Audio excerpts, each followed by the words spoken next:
What's up, everybody, and welcome to the latest edition of the Falcons Final Whistle podcast presented by Zaxby's. I am Scott Bair alongside Tori McElhaney, and the both of us just returned from the Falcons charter flight home from Chicago after a result that was unwelcome for Falcons fans, a 37-17 loss to the Chicago Bears at Soldier Field. It was snowing. It was an uncomfortable game for the Atlanta Falcons that ultimately lost in all three phases. This is one of those games that was a no-doubter and a game the Bears deserved to win and the Falcons deserved to lose. You will notice that Taryn Walk is not with us. She is back in Chicago with family, so it's just going to be a two-person show this time. So let's get right to it, Tori. Oh, Happy New Year to everyone, by the way. Yeah, Happy New Year. I hope that you all are welcoming 2024 with happiness and cheer And and wine. and wine and maybe a renewed state of optimism as they move towards the spring. Because right now, Falcons fans aren't really happy about what happened at Soldier Field. Again, they got beaten every way possible. Yeah. They threw 4 interceptions. They allowed what? Now it's not in front of me. 5 of the Bears went 4 of 5 in the red zone. They scored 21 points in the first half. That was a Falcons high for points allowed in the first half. Not a lot of, and even Younghoe Koo missed 2 field goals. That's how Yeah. bad it got.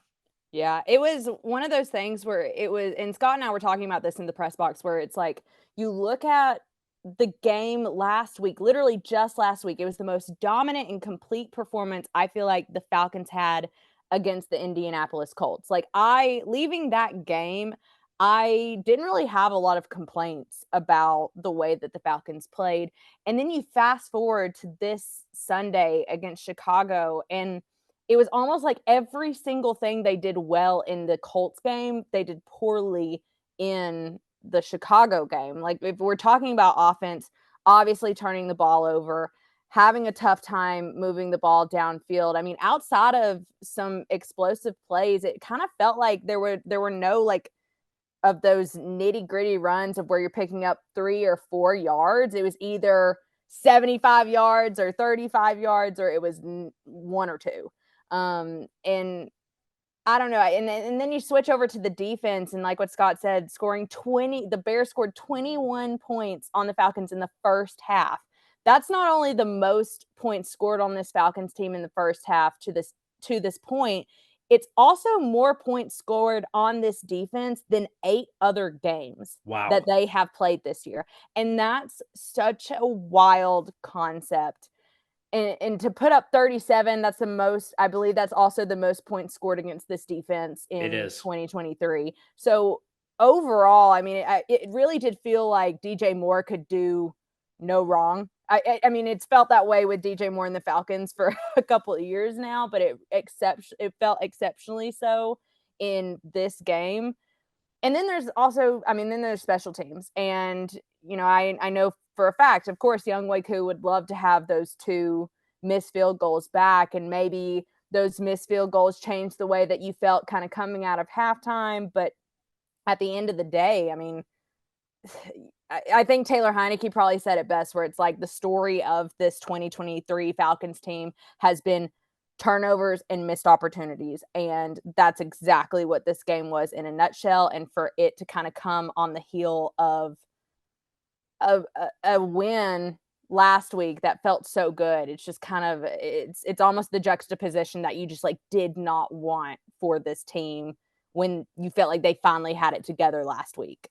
Now, and we've mentioned on this podcast before that sometimes Tori and I have like a constant during like in-game dialogue about what's happening on the field, like what things mean. And she'd kind of Honestly, mention, we should be mic'd up. yeah, I think that would be interesting. Yeah. There's some friendly debates. There's some good banter. Some of it we might have to be censored by David Bassity. Well, that's fine. But The players get censored too. We can get yeah, censored yeah, in our mic'd ups. that's probably not a bad idea. Falcons Final Whistle Unfiltered. I think that we Right. could pitch that. We just need the right sponsor. But nonetheless, Tori and I were talking around halftime, and it was kind of a decisive result to that point. And Tori kind of said she ultimately wrote about something else about the quarterback. So we're going to get to that. But your first thought was the inconsistencies between the Colts game and the Bears game, kind of if you expanded that and look big picture, that's why the Falcons are where they are, right? Yeah. Is that too many times you see a Falcons team against the Colts, or against the last time they played the Saints, or in the first game against the Panthers, or even against Green Bay, at times against Houston. You see a team that looks kind of makes you raise your eyebrow and think, what if, right? Yeah. And then too Yeah. often when you do that, that sentiment is deflated by the next available opportunity. And that's how you get to around this mark, right? Yeah. That's how you get to 7-9 going into one more game. And while you ultimately wrote about the quarterbacks, kind of just take me through your mind about why you went there, because I think it's a really important thing for fans to understand. Yeah, I mean, I think it to me, it's just like, and this was actually something that Scott and I were talking about on the plane on the way back, or we're sitting on the tarmac waiting for the wings to get de-iced, is we're talking about this whole idea of this Falcons team. You expected so much from them. And I know I hate that word expectations. I hate it. I hate it. I hate it. I hate using it. I hate that it's even coming out of my mouth. But at the exact same time, it's like you looked at this roster and you felt so confident about the individual pieces and honestly how they were going to work together. But there was never a point where things were stringing together. And in the NFL, where yeah, it really is. I mean, Arthur Smith says it literally all the time that it's a week by week league. I get that, but the best teams kind of build upon momentum week by week, and that's something that we have not seen from this Falcons team to date. We have not seen this Falcon team go out in 1 week and play decisively and play completely and play fairly well and go out the next week and have more good than bad. That's not something that we have seen from this team. And I really thought that perhaps with the whole idea of like, destiny's kind of out of our own hands and, let's just go out and play, maybe play a bit free, that kind of would have changed how these last 2 weeks would have gone. But to have this like one side of the coin versus the Colts versus the other side of the coin versus the Bears, it was just like a microcosm, I feel like, of kind of this whole idea of what we thought the Falcons would be versus what they are. And look, we're not trying to say that any team is perfect. You look at the 49ers, what the Philadelphia Eagles are going through, what even the Kansas City Chiefs have gone through at periods during the season. There are lulls, there are valleys. But when you have a more complete team, then you can come out of those valleys. Even like, look at what Buffalo's experience has been like. All of a sudden, they are super hot after being the 10th seed in like in the AFC. And I think that good teams can vault themselves forward in those regards. Those examples that I have, no shock, have higher to elite level quarterbacks at their disposal that they may have a couple of bad games.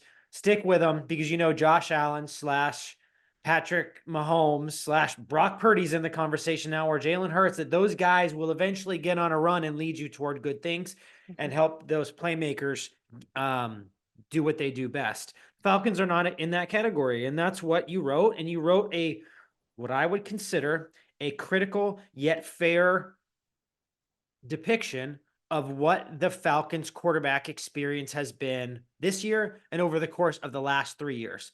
Yeah. And I don't want to steal your thunder, but just to kind of set this up, I think it was a really good point, because if we just were to talk about Taylor Heinicke and Desmond Ridder, maybe we're not doing this conversation justice, right? And you went back to Matt Ryan from 1 year, and then to Marcus Mariota, to Ridder, and then starting with Ridder, and then to Heinicke, and back and forth and on the seesaw. Right. And ultimately where you end up with 1 game to go, and 1 game is not going to change anyone's mind no matter what happens. You kind of feel like you're at a point with the quarterback where you've learned a lot, but you're kind of nowhere at the same time. Yeah. I mean, Scott knows this, I normally don't write columns. Right. There are a lot of times where I don't put my opinion out there very often, but when I do, it's for, I feel like, good reason. And I felt like, with a little push from Scott, that I needed to do this. I needed to write about the quarterback, because it's gotten to the point now where you cannot look at this team and not talk about the quarterback issues that have spanned 3 seasons. And Scott really, I think, set it up really well. I think back to the fact that, okay, Matt Ryan, you knew that it was the sunset of the Matt Ryan era in Atlanta when Arthur Smith and Terry Fontenot got in here, because that contract was so hefty and it weighed down the salary cap, and you wouldn't have been able to go out and get a Jesse Bates or a David Onyemata or Caden Ellis with Matt Ryan's contract. That's just not. Or you maybe wouldn't have even been able to extend Chris Lindstrom. I mean, there are a lot of moves that I think happened because you freed up cap space solely off of Matt Ryan's contract. So that happens. And then you have the whole Marcus Mariota experience. And, for everything about Marcus Mariota, there was one thing that he did well, and it was the fact that he jump-started this run game in Atlanta, where I think people forget, because we talk a lot about, in the last 2 years, Tyler Algier and CP and now Bajan, and kind of the Falcons having this dynamic run game. That was not the case in Atlanta for a very, very, very long time. And I do think that Marcus Mariota played a part in that. Now, he did some other things that we won't get into, but this is just the experience of kind of having someone who is trying to have this resurgence of their career. And then you go to Desmond Ridder and you give this rookie quarterback a shot, and you say you're riding with him in 2023, and you do until you can't, because there were too many costly mistakes at inopportune times. And then you go to Taylor Heinicke, who literally verbatim said when he came into Atlanta that he was there to be a backup. That's what Arthur Smith said. That's what Terry Fontenot said. That's what Taylor Heinicke said. He was there to be Desmond Ridder's backup. So this is where you are at the quarterback position over a 3-year arc. And it's really interesting to me that all 4 of these quarterbacks came to Atlanta, or were already in Atlanta, at very different points in times in their lives, very different points in times in their careers. And yet we're still having, and I think all 4 had something different to prove. Yeah, great point. And all 4 of them, if I'm being completely fair and honest, this offense hasn't been scoring a lot of points. It's not a high scoring offense in the last 3 years. The stats in the league can back that up. This whole idea of the Falcons as an offense, no, when Arthur Smith is talking about the quarterback situation, he's right that you can't just put all of this on one guy, and you can't just put the issues of the entire microcosm of the team, the entire team, on Matt Ryan or Marcus Mariota or Desmond Ridder or Taylor Heinicke. That's not fair, because there are so many different things that have been happening over the course of this 3-year stint in Atlanta. There are different defensive philosophies. There are different pieces and defenders and everything. So there's so many different things that are happening around these quarterbacks. However, there's one common denominator over the last 3 seasons, in that there has been inconsistency in the quarterback position, in quarterback play in Atlanta. And there has to be a point where that changes, because otherwise I don't know kind of how you take a step forward as an offense. And that's nothing against the people who are here. That's nothing against, I think, what we saw Matt Ryan or Marcus Mariota or Desmond Ridder or Taylor Heinicke do. It's just the Falcons just need consistency. They need answers. And if they don't get it in 2024, I don't know when they're ever going to get it. Yeah, I think it's one of those things where, because of the situation that the Falcons are in, you're going to start seeing anybody who becomes free attached to the Falcons, right? Yeah. That this offseason is going to be full of, well, looks like Russell Wilson's on his way out of Denver. ATL? Question mark, exclamation point, question mark. Even people who aren't available. Like, I'm seeing all this stuff on Twitter about, like, oh, the Falcons could have had Lamar Jackson last year, and it's like, he wasn't even available. Yeah. Right? Like, that he wasn't even available. Like, come on. And so it's like one of those things where it's going to be the question of the offseason. You know, like you think about the first 2 years of Terry and Arthur being here, it was salary cap, salary cap, salary cap. How in the world do they make it work? How in the world do they get out of the red? All of those were the questions.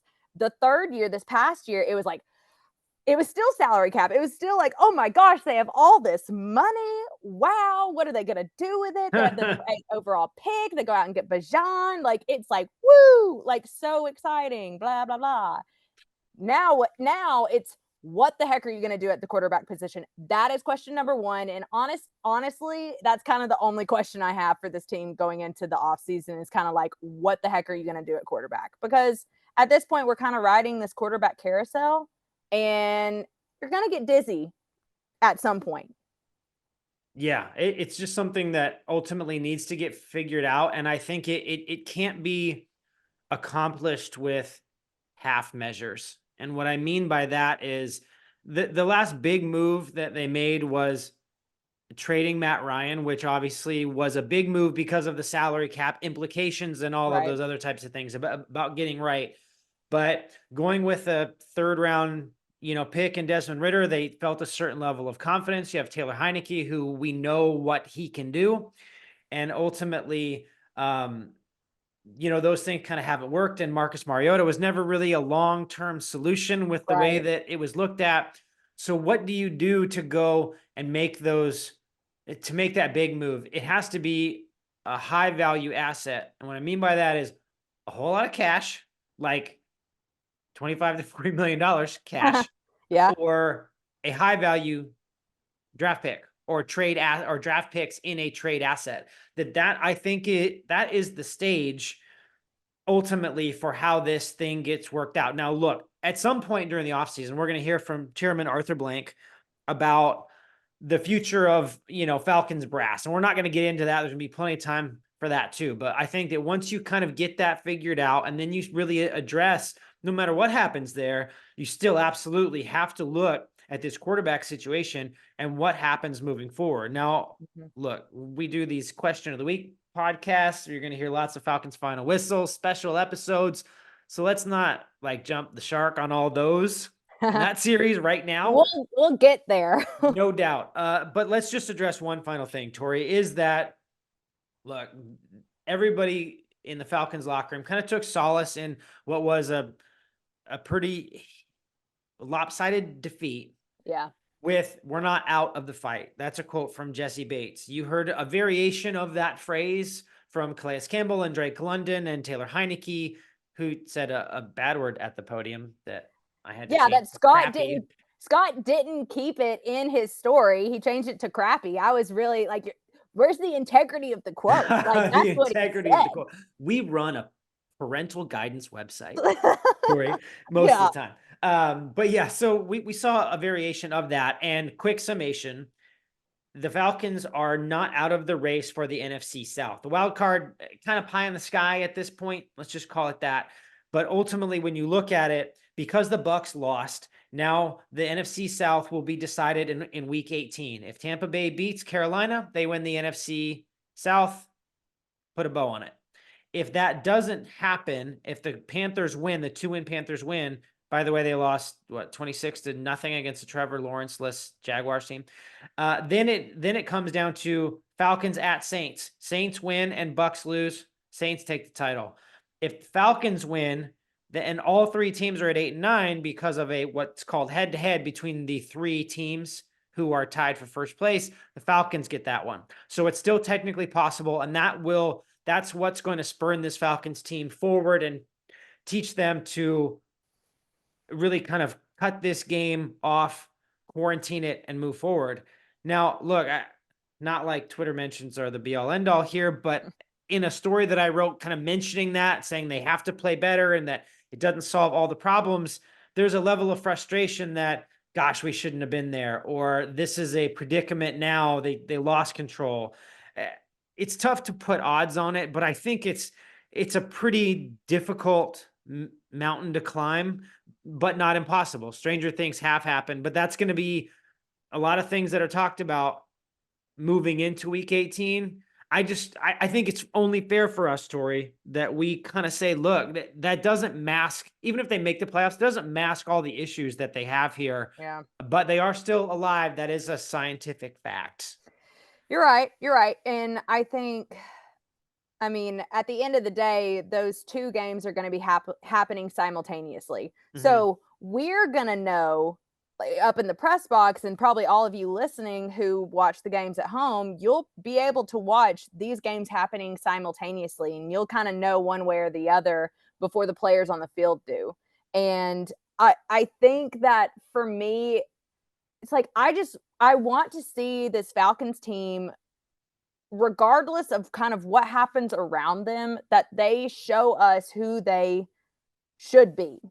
Right. Show us who you were against the Saints the first time you played them. Show us who you were against the Colts. Let's go back even further, like what you said, against, Green Bay and week 1 against Carolina. Be that team. Be the team that kind of goes out there and has a chip on its shoulder and with something to prove. And don't be the team that lost to the Commanders or Arizona or the Panthers or the Bears. Don't be that team, because you have more potential than that team.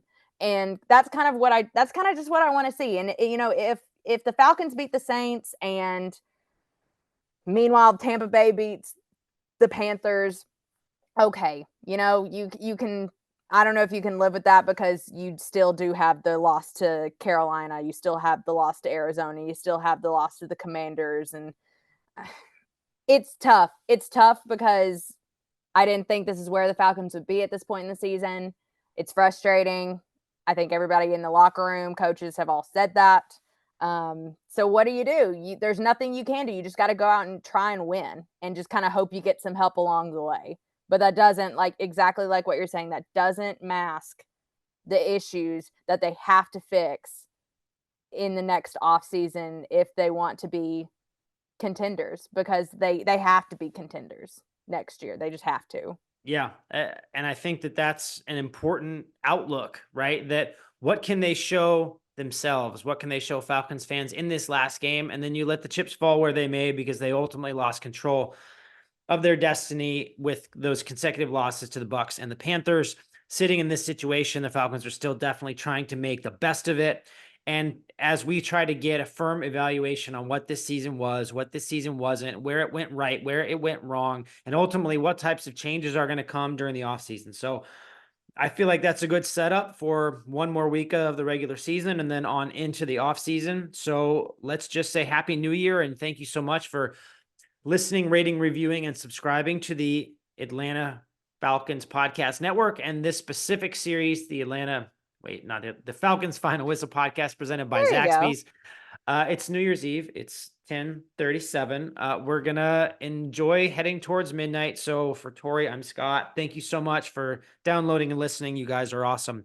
And we appreciate the support in good times and bad. Thank you so much. Happy New Year. And we will talk to you again real soon. Happy New Year.